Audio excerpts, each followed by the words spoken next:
ക്ഷമ ബൈബിൾ ക്വിസിലേക്ക് എല്ലാവർക്കും സ്വാഗതം. യോഹന്നാൻ എഴുതിയ സുവിശേഷം അധ്യായം 21 ബൈബിൾ ക്വിസ്. മരിച്ചവരിൽ നിന്ന് ഉയർത്തെഴുന്നേറ്റ ശേഷം യേശു എവിടെയാണ് ശിഷ്യന്മാർക്ക് വീണ്ടും പ്രത്യക്ഷനായത്? തിബരിയാസ് കടൽക്കരയിൽ.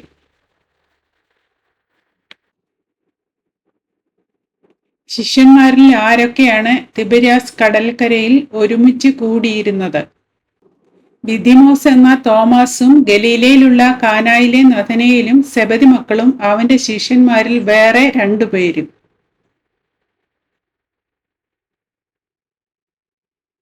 ഞാൻ മീൻ പിടിപ്പാൻ പോകുന്നു എന്ന് അവരോട് പറഞ്ഞത് ആര്? ശീമോൻ പത്രോസ്.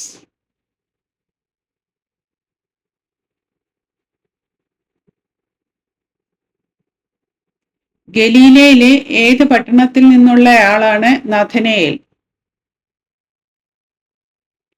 കാന.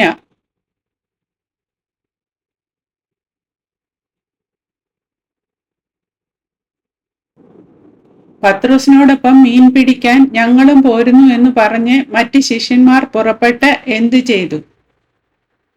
പടകു കയറിപ്പോയി. ആ രാത്രിയിൽ ഒന്നും പിടിച്ചില്ല.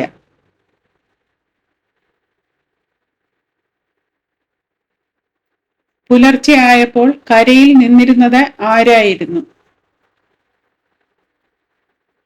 യേശു ആയിരുന്നു.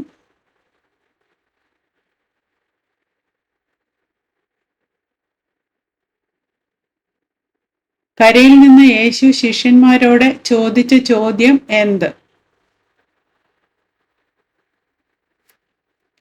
കുഞ്ഞുങ്ങളെ കൂട്ടുവാൻ വല്ലതും ഉണ്ടോ എന്ന് ചോദിച്ചു. കൂട്ടുവാനില്ല എന്ന് ശിഷ്യന്മാർ പറഞ്ഞപ്പോൾ കരയിൽ നിന്ന യേശു എന്തു ചെയ്യാനാണ് അവരോട് പറഞ്ഞത്?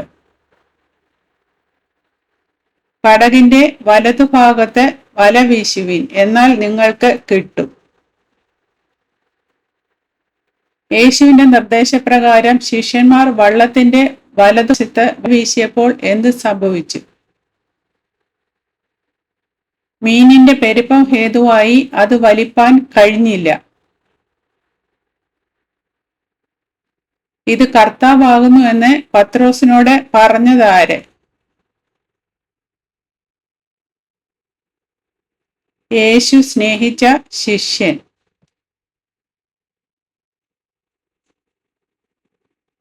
കർത്താവാകുന്നു എന്ന് ശീമോൻ പത്രോസ് കേട്ടിട്ട് എന്തു ചെയ്തു?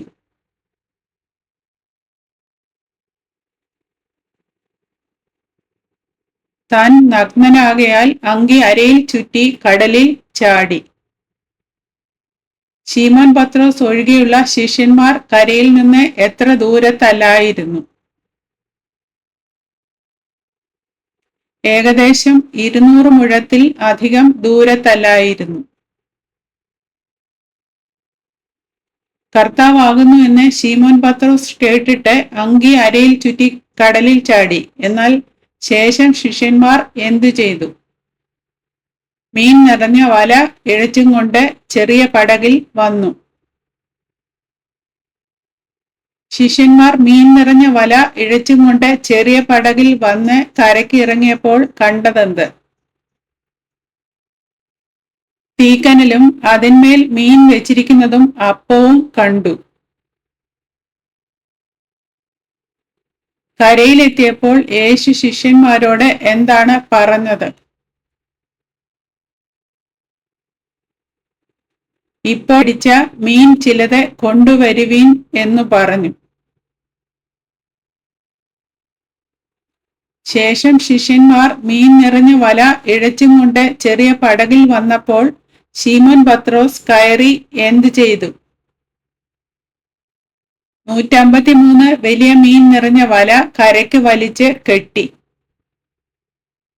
തിബരിയാസ് കടൽക്കരെ ഭക്ഷണം കഴിക്കാൻ യേശു ശിഷ്യന്മാരെ ക്ഷണിച്ചതെങ്ങനെ? വന്നു പ്രാതൽ കഴിച്ചുകൊള്ളുവീൻ എന്നു പറഞ്ഞു. ശിഷ്യന്മാരിൽ ആരും അവനോട് നീ ആർ എന്ന് അവനോട് ചോദിപ്പാൻ തുനിയാഞ്ഞത് എന്തുകൊണ്ട്? അത് കർത്താവാകുന്നു എന്ന് അറിഞ്ഞിട്ട്. ശിഷ്യന്മാർക്കായി യേശു ഒരുക്കിയ അപ്പവും മീനും ആരാണ് അവർക്ക് എടുത്ത് കൊടുത്തത്? യേശു.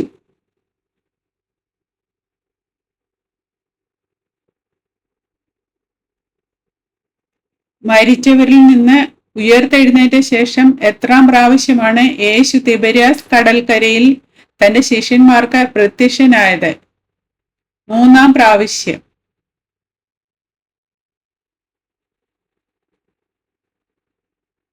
തിബര്യാസ് കടൽക്കരെ പ്രാതൽ കഴിച്ച ശേഷം യേശു പത്രോസിനോട് എന്താണ് ചോദിച്ചത്? യോഹന്നാന്റെ മകനായ ശീമോനെ, നീ ഇവരിൽ അധികമായി എന്നെ സ്നേഹിക്കുന്നുവോ? ഉവ്വ് കർത്താവേ, എനിക്ക് നിന്നോട് പ്രിയമുണ്ട് എന്ന് നീ അറിയുന്നുവല്ലോ എന്ന പത്രോസിന്റെ മറുപടി കേട്ടതിന് ശേഷം യേശു അവനോട് എന്താണ് കൽപ്പിച്ചത്? എന്റെ കുഞ്ഞാടുകളെ മേയ്ക്ക.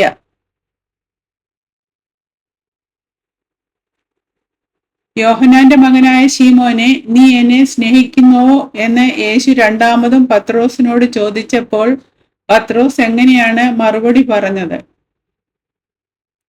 ഉവ്വ് കർത്താവേ, എനിക്ക് നിന്നോട് പ്രിയമുണ്ട് എന്ന് നീ അറിയുന്നുവല്ലോ. പത്രോസ് രണ്ടാമതും യേശുവിനോട് ഉവ്വ് കർത്താവേ, എനിക്ക് നിന്നോട് പ്രിയമുണ്ട് എന്ന് നീ അറിയുന്നുവല്ലോ എന്ന് പറഞ്ഞപ്പോൾ യേശുവിന്റെ മറുപടി എന്തായിരുന്നു? എന്റെ ആടുകളെ പാലിക്ക.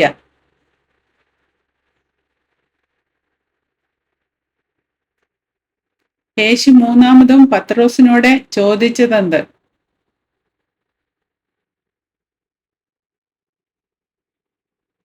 യോഹന്നാന്റെ മകനായ ശീമോനെ, നിനക്ക് എന്നോട് പ്രിയമുണ്ടോ?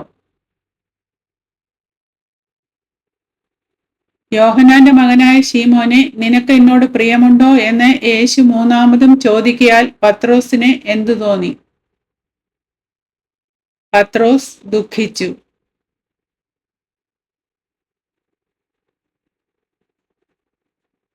യേശു മൂന്നാമതും നിനക്ക് എന്നോട് പ്രിയമുണ്ടോ എന്ന് ചോദിച്ചപ്പോൾ പത്രോസിന്റെ മറുപടി എന്തായിരുന്നു? കർത്താവേ, നീ സകലവും അറിയുന്നു, എനിക്ക് നിന്നോട് പ്രിയമുണ്ട് എന്നും നീ അറിയുന്നു എന്ന്. പത്രോസ് 3-ാം പ്രാവശ്യം കർത്താവിനോട് എനിക്ക് നിന്നോട് പ്രിയമുണ്ടോ എന്നും നീ അറിയുന്നു എന്ന് പറഞ്ഞതിന് ശേഷം യേശു പത്രോസിനോട് എന്താണ് പറഞ്ഞത്? എന്റെ ആടുകളെ മേയ്ക്ക.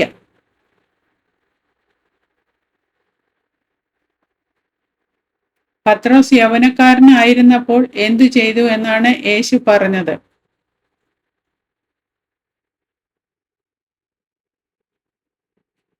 അവൻ തന്നെ അരകെട്ടി ഇഷ്ടമുള്ളയിടത്ത് നടന്നു.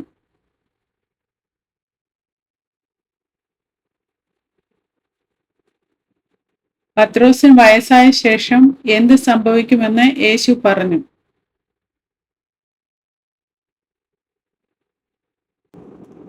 അവൻ കൈനീട്ടുകയും മറ്റൊരുത്തൻ അവന്റെ അരകെട്ടി അവൻ ഇഷ്ടമില്ലാത്ത ഇടത്തേക്ക് അവനെ കൊണ്ടുപോകുകയും ചെയ്യും. മറ്റൊരുത്തൻ നിന്റെ അരകെട്ടി നിനക്ക് ഇഷ്ടമില്ലാത്ത ഇടത്തേക്ക് നിന്നെ കൊണ്ടുപോകുകയും ചെയ്യുമെന്ന് പത്രോസിനോട് യേശു പറഞ്ഞത് എന്തുകൊണ്ടാണ്? അവൻ ഇന്നവിധം മരണം കൊണ്ട് ദൈവത്തെ മഹത്വപ്പെടുത്തും എന്ന് അവൻ സൂചിപ്പിച്ചു. പത്രോസ് തിരിഞ്ഞ് യേശു സ്നേഹിച്ച ശിഷ്യൻ പിൻചെല്ലുന്നത് കണ്ട് ഈ ശിഷ്യനെ കുറിച്ച് അവൻ യേശുവിനോട് എന്ത് ചോദ്യം ചോദിച്ചു? കർത്താവേ, ഇവന് എന്ത് ഭവിക്കും എന്ന് യേശുവിനോട് ചോദിച്ചു. യേശു സ്നേഹിച്ച ശിഷ്യനെ കുറിച്ച് കർത്താവേ, ഇവന് എന്ത് ഭവിക്കുമെന്ന് പത്രോസ് യേശുവിനോട് ചോദിച്ചപ്പോൾ യേശു എങ്ങനെയാണ് മറുപടി പറഞ്ഞത്? ഞാൻ വരുവോളം ഇവൻ ഇരിക്കണമെന്ന് എനിക്ക് ഇഷ്ടമുണ്ടെങ്കിൽ അത് നിനക്ക് എന്ത്? യേശു സ്നേഹിച്ച ശിഷ്യനെ കുറിച്ച് യേശു പത്രോസിനോട് നടത്തിയ പ്രസ്താവനയുടെ ഫലമായി എന്ത് ശ്രുതി സഹോദരന്മാരുടെ ഇടയിൽ പരന്നു? ആ ശിഷ്യൻ മരിക്കയില്ല എന്നൊരു ശ്രുതി. ആ ശിഷ്യൻ മരിക്കയില്ല എന്ന യേശു സ്നേഹിച്ച ശിഷ്യനെ കുറിച്ചുള്ള ശ്രുതി തെറ്റായിരുന്നത് എന്തുകൊണ്ട്? അവൻ മരിക്കയില്ല എന്നല്ല, ഞാൻ വരുവോളം ഇവൻ ഇരിക്കണം എന്ന് എനിക്ക് ഇഷ്ടമുണ്ടെങ്കിൽ അത് നിനക്ക് എന്ത് എന്നത്രേ അവനോട് പറഞ്ഞത്. ഈ പുസ്തകത്തിൽ എഴുതിയിരിക്കുന്ന കാര്യങ്ങൾ സത്യമെന്ന് സാക്ഷ്യപ്പെടുത്തുന്നത് ആര്? ഇത് എഴുതിയ ശിഷ്യൻ.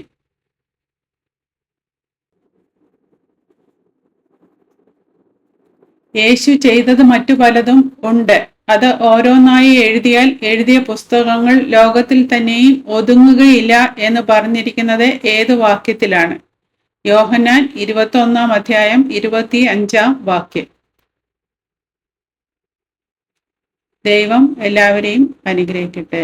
ഈ ചാനൽ ഇഷ്ടമായി എങ്കിൽ സബ്സ്ക്രൈബ് ചെയ്യുക, ലൈക്ക് ചെയ്യുക, കമൻറ്റ് ചെയ്യുക.